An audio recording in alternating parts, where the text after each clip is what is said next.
Welcome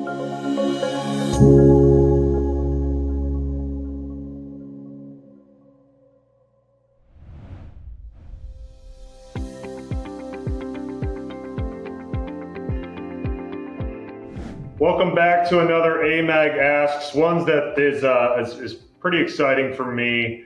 Going to take a little bit of a different direction on this one. Oftentimes we're talking to technology partners, we're talking to internal stakeholders and advocates. Today, I'm talking with Jake and Esteban from RISE, the RISE community, it's a group that I'm personally involved with, that AMAG's involved with as well. And one that I'm really excited to chat about today, because I'm really excited about what the entire RISE group is doing for our industry. So without rambling on too much, why don't I just let Esteban and Jake introduce themselves first. Jake, I'll go to you first. Sure. Thanks, Kyle. It's great to be on here. Jake Brown, Secure Access and Digital Systems. I mainly oversee business development for the company. I've been involved with SIA RISE since about 3 weeks before COVID broke out. Wow. I was fortunate to gain a spot on the steering committee, and I've been involved ever since. I've seen RISE go from all virtual to finally back in person a couple of years ago, and it's beyond tremendous, the growth that the community has had. Yeah, I'd say. And Esteban, how about you? Yep, Esteban Pastor. I'm a senior product manager at ZK Teco USA. I've been in the industry for about 8 years now, and I've been involved with RISE probably just a little under that. I remember I had applied for one of the first scholarships, and I was actually able to be awarded one, and that kind of got me started in it. And I watched it from afar for a little bit, and then I just got more and more involved. And the last few years have been, part of the steering committee and stuff like that with Jake and getting involved, and it's been awesome. Yeah, it's awesome. I feel pretty foolish because I've only been involved now going on year 2, been in the industry for 18, and when I kind of found out about it by happenstance, I was like, wow. Where was this in 2007, 2008, when I was sort of getting started and I went right into the industry? So maybe without me going down that rabbit hole, let's just back up and just understand kind of how you both got involved in the security industry to start, and then maybe how that naturally made its way into being members of SIA RISE. So Esteban, I'll just kind of come right back off what you said. You're 8 years in the industry, kind of been involved since. So what brought you to security to start? So it's a pretty boring story. There's nothing too wild about it. I was just looking for a new opportunity. I wasn't happy in what I was doing, and I answered an ad for tech support for a local access control company. I interviewed, got the job. It was supposed to be like a temporary job. I was going to move, to a different part of the state and, start over somewhere else. But I ended up loving it so much, and I just stayed, and I just kind of put my nose to the grindstone, loved the industry, absorbed everything, just kept learning and just moved my way up. Very cool. Jake, how about you? It's funny. Everybody has a different story on how they got into the industry. And it's like, it's such an under the radar industry in at least the mainstream. I mean, I tell my friends I'm in the security industry and they're like, what, like finance securities? Right. Yeah. No, physical security, So I am going on year 7 in the security industry. My story, my father has been in the industry since the late 80s. So obviously it's a family business. Yep. I'm kind of next in line. I'm an only child, which is very nice. But then the day after I graduated, I started working in the office, and I wasn't really sure if it was a long-term thing for me or if it was kind of just a placeholder. I was a finance major in college, but never really wanted to work for a bank, or I didn't want to go, into accounting or anything. And as I kind of learned about the industry, and I went to a lot of in-person networking events. I'm lucky where I'm right outside Manhattan. So before COVID, there were events, every month, and you would meet different people all the time. And I stuck with it, and I've tried to take the New York network that kind of luckily fell into my lap, being kind of the son of someone who's been in the industry for so long, and harness it and kind of grow into a newer network, so to speak, with Rise. And Rise has really helped me meet a lot of younger folks in the industry. I've always felt like, or at least before I joined Rise, there were some young professional networking events out there, but the scale that kind of Rise has, they have about 1,200 plus or minus members in the community. So, the opportunity to meet folks under 40 is a lot higher, I feel, than your general in-person kind of young professional events that are nowadays they're not happening every month. They're maybe every 3 or 4 months. So the consistency that Rise kind of gives their members is really awesome. Go ahead, Esteban. You want to? No, I was just going to say that, especially starting off early in the industry, like you don't know anybody. You don't know much of what's going on, all the different types of technology, the different types of roles that are out there. So if you're going to the ISCs, your GSXs, your ESX, all that kind of stuff, you don't really know anybody. You're there with who brought you there, and then that's pretty much it. And then you kind of had to make your own way and make your own, relationships along that. And being being with Rise has been, it's amazing. It really is like a community. We constantly joke, join the Rise community, but it really is now, I know Jake can attest to this too. If we go to events and things like that, there's people that we know. We don't feel like we don't belong. We feel like, okay, we know everybody, not everybody, but we have a good idea of who's going to be there, who to look forward to see, and that kind of stuff. So you don't feel like a fish out of water after that. So that's been huge for me.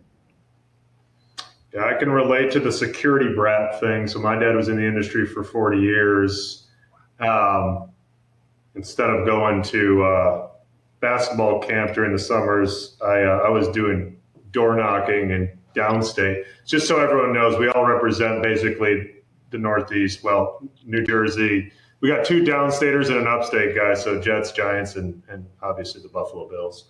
But I do remember, to your point, and this is before I even started in the industry, my dad was always going to the ASIS or tip clubs or your local chapter meetings, and you'd roll up there and let's just say that the younger generation wasn't well represented in those meetings. But that was how they networked, right? And kudos to you both for putting intention around that. When I started, I was very much kind of just so career focused. I actually feel like I missed quite a bit of opportunity. I've been in the industry for a long time, so organically have gained a ton of connections that way. But those connections were pretty obvious, right? People worked with me, people worked for me. I wasn't nearly as intentional as I wish I could have been. I'm trying to make up for lost time now. And to your point, hey, I got a meeting in Oregon next week. Not only am I going to go meet with the customer and be with my team, but who from the Rise community could I go chat with and just connect with. So I think that's an industry change. I could say I don't think that really existed when I started, right? I mean, are you both seeing that as well from your experience? Me personally, I've I always say it. I feel like, I kind of dumb things down when telling someone what RISE is. I just say, hey, for now, think of it as a young professional network. We can get into everything that RISE kind of offers and all the benefits because there are a ton. But just think of it as a network, of young professionals in the industry. And to be honest, before I discovered RISE, I was really lost as far as ways to kind of network with younger professionals in the industry. Yeah. What do you think? I mean, so if you look at sort of, I think that you said something earlier, Jake, that I could very much relate to. I think Esteban, you mentioned it too. You didn't get into it thinking you were going to stay in it. I got into the security industry because it was basically, at the time it was a way to make money while I was figuring out what I was going to do.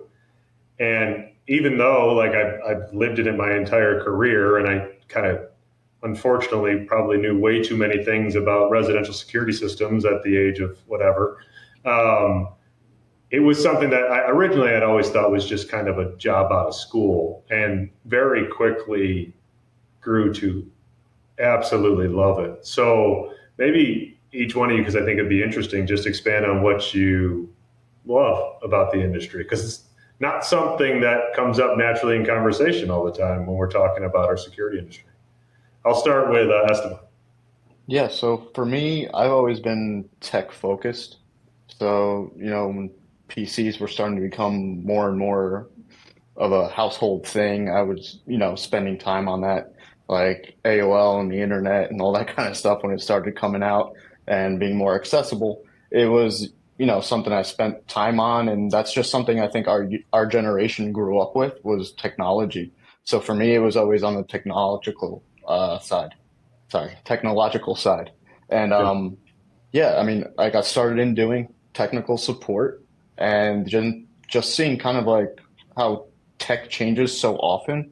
There's always something new that keeps you invested in it. So, you see all the new technologies, the mobile credentials, the wallet, all this stuff that's happening now. That wasn't around like 5, 6 years ago. People were just like, yeah, right. No, my digital card, my physical card is, what we're going to use for the rest of our lives and that kind of stuff. So just seeing that, and also the transition of like now everything's going to cloud and on-prem. So really for me, it's 100% the technology that keeps me interested, because that's my avenue, and the fact that it keeps growing and changing, and the industry is slowly but surely adopting it. And I think that's something that'll happen more with the current generation as it moves forward, where that newer technology and the new ways of doing things will eventually start to be more integrated into our industry. Yeah, and I think to that point, Esteban, from my vantage point, the rate of change has changed significantly. It feels like in the last 3 to 5 years.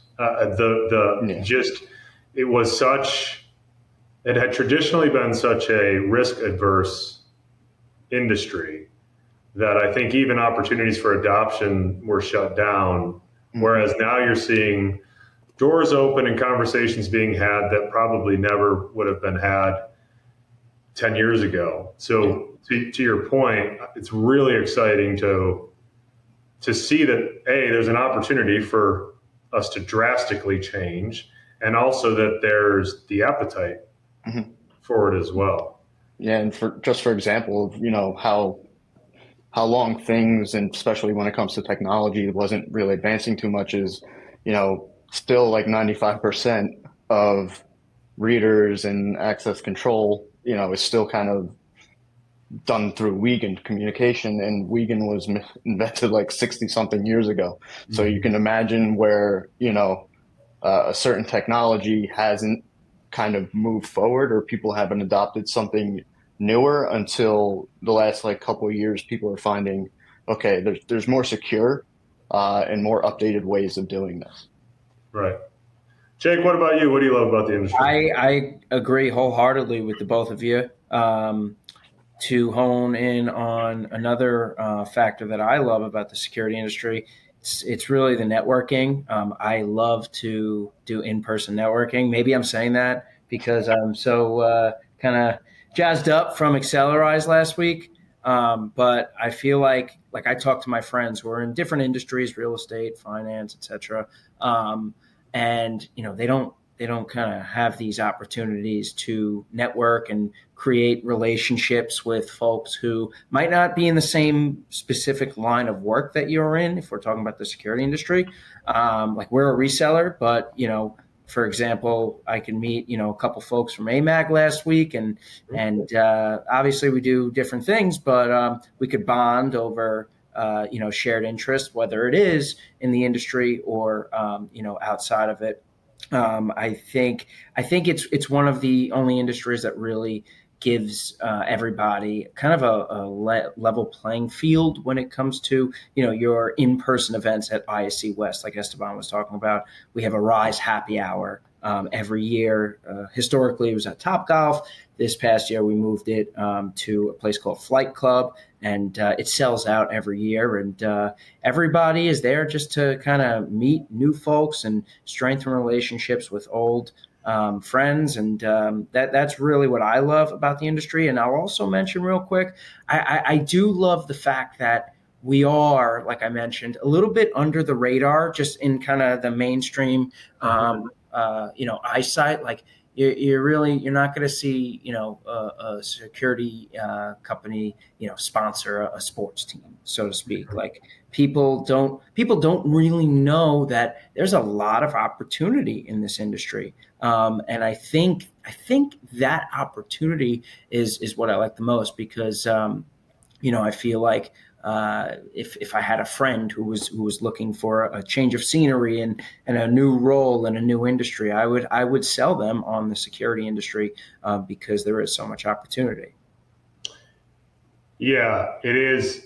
I can only speak from my experience, and my experience has only been in this industry, so it's obviously biased. But from a massive small industry perspective, it's exactly what it is. It feels like everyone's connected, and I can speak to it now more so than ever, because I was for the majority of my career, I was on the integration side. Had a lot of relationships with resellers, obviously. With manufacturers. Now I'm on the manufacturing side, and all of those resellers who were once competitors are now partners. And I love the thought that everyone's kind of connected. So to your point, and I've had the same thing. I've had friends. My best man at my wedding was looking for a career change. He was in. Wow. He was a CPA. He was he was in finance and he hated it. It was like. So he reached out, and sure enough, he was in the security industry for the better part of a decade. So it's one of those things where it is connected. I mean, it's a big industry, but it's a really small industry at the same time. Oh yeah. Yeah. All right. So where are you? And we're not going to go for too much longer, but just and sort of thinking about where we are and where we're going. We sort of touched on it a little bit in terms of why we love it currently. What are you most excited about kind of seeing over the course of, it doesn't need to even be the distant future. It could be the next 5 to 7 years with our industry, because it does feel like it's rapidly changing. Jake, I'll swing right back to you on this one. Sure. Yeah. And listen, with the rapid change, I am excited to see eventually the changing of the guard. I'm excited to see my peers.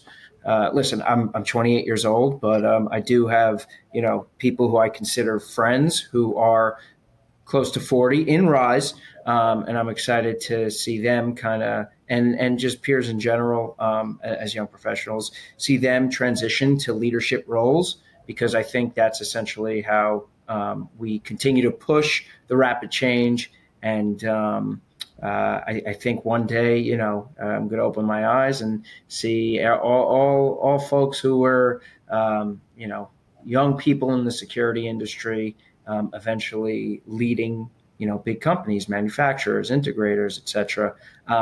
Like, for example, at SIA RISE last week, All of the sessions are really kind of groomed to almost season the young professionals in the room, and I feel like there's just a compound effect.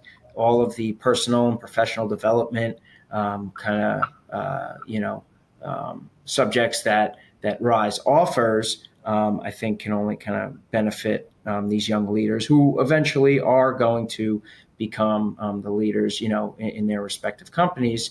I think the security industry, and I say that because I really feel that the security industry is like, once you're in, and how many times have you heard this? Once you're in, you're in for good, And good luck getting out. Even if you try, you're like, oh man, it's just not the same. Yeah. So and I know that I rambled a little bit there, but that's what I would conclude it with is because this is an industry where historically, once you're in, you really you fall in love with it, and you might move around company to company, roles.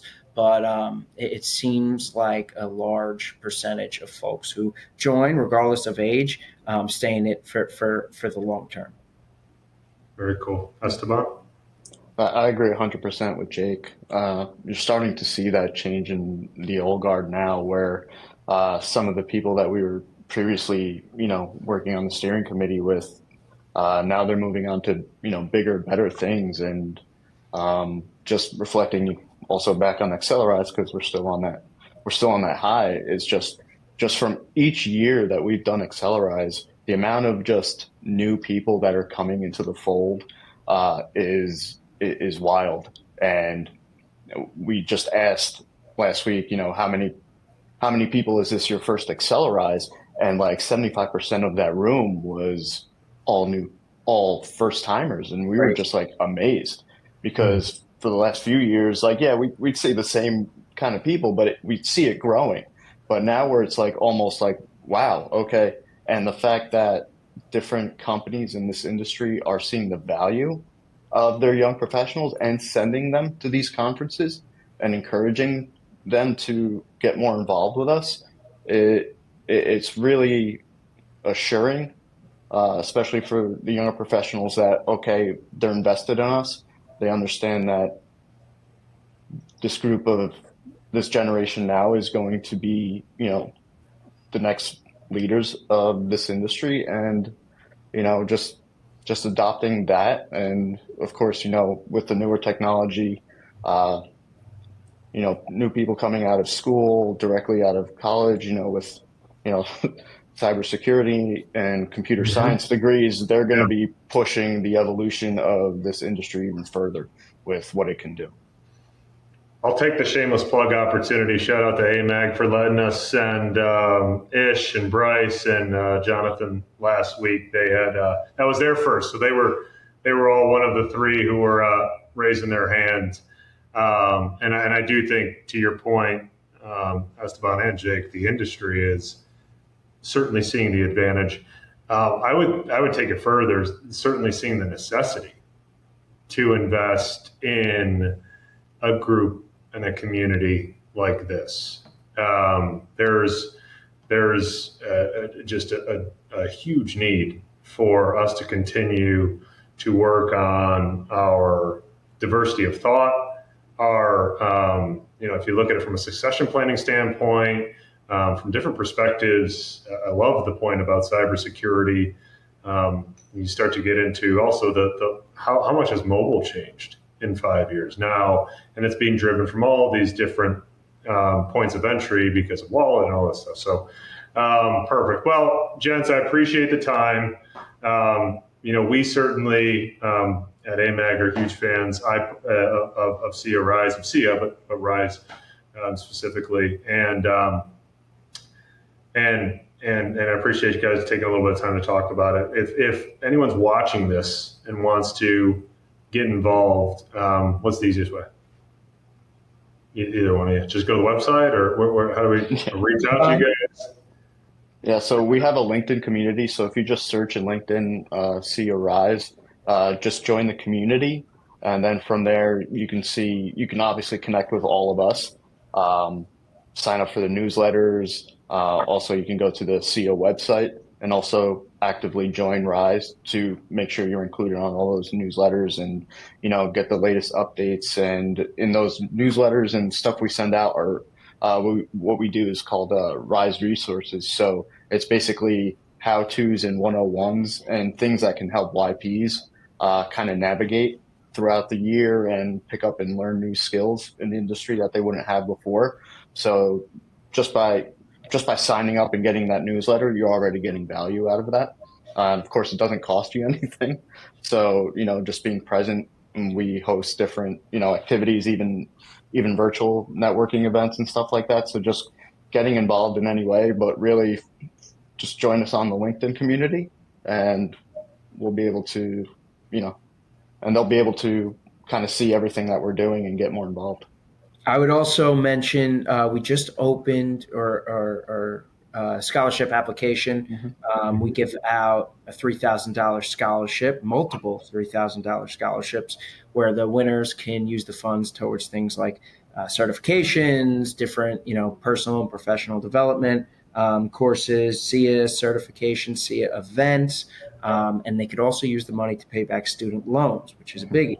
And last year we gave out 18 $3,000 scholarships, Nice. and that was our highest number yet. And it's exciting to kind of softly announce that we have beat that number. The official number will be revealed soon, but this is going to be the year where we give out our highest amount of scholarships to date. So really exciting, and it's a great way to get involved as well. That's awesome. We started giving out, I think we started with like 3 in the initial ones, and now we're up to 18. And like Jake said, we're about to announce we did even more. We kind of blew that out of the water. And so it's a great opportunity. It really is. Love it. Love the conversation, guys. Congrats. I know in talking with the SIA leadership team, you both have been a pretty significant part in driving the community. So thank you both for that. Thanks for taking care of my team last week. They had a blast. But this is such an exciting conversation for me personally to have as well. As someone who's only known this industry, it's great to see it in such great hands, and continuing to be excited about the additional hands who are coming. So thanks again, gents, and we'll talk soon. Love it. Thank you, Kyle. Thanks, Kyle.